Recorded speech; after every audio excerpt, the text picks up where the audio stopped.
I bet you have seen these types of magnet before. Let's talk about them.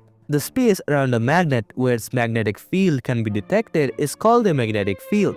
The SI unit of magnetic field is Tesla. Here are some points on magnetic fields. They originate from the north and enter from the south. They are curved lines.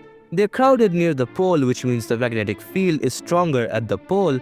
The field lines never intersect, and the closer the lines, the more the strength of the magnetic field. Now look at this circuit. The wire is passing through this cardboard, so if we put iron fillings on this cardboard and turn the electricity on, the current is passing perpendicular to the cupboard which has the iron fillings. So there is magnetic field of electric current, and hence this will make concentric circles on the cardboard. Now how will you know which direction the field is moving? To find that, we have something called the Maxwell's right hand thumb rule. Make a fist with your right hand and now take your thumb. The thumb acts as the wire and your finger acts as the field lines.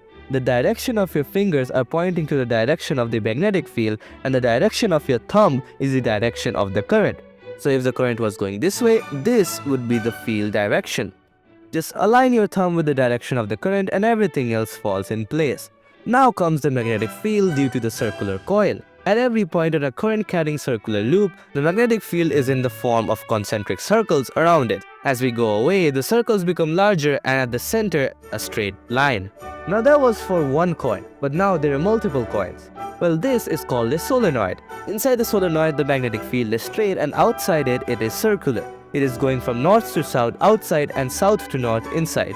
Now the magnetic field produced inside the solenoid can be used to magnetize a piece of magnetic material. Now as long as the current is passed, this material will act as a strong magnet, and when the current is stopped, it will return to the normal object. Now we just learned about force, current, and many other things. Well, how do we measure them? Fleming's left-hand rule states that in this formation, the direction of your thumb is the direction of force, the direction of your index finger is the direction of the field, and the direction of the middle finger is the direction of current. Now comes AC and DC, which is alternating current and direct current. Direct current is the current whose magnitude stays constant. Alternating current is a current whose magnitude changes with time and direction. These are used in connection to transport or transfer electricity from one place to another. Now this is a picture of the common domestic circuit. You can see three wires here: earth, life, and neutral, and this is what they do. Now we're using electricity, which is dangerous. For example, short circuiting happens, which is when the live wire and the neutral wire comes in contact and boom. Overloading of the wires can happen when many appliances are on for a long time.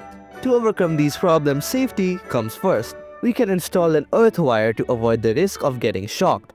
One end of this wire is buried in earth to provide a low resistance escape route for leaks. And fuse is a safety device, which is a thin wire made of tin and lead alloy, having a low melting point.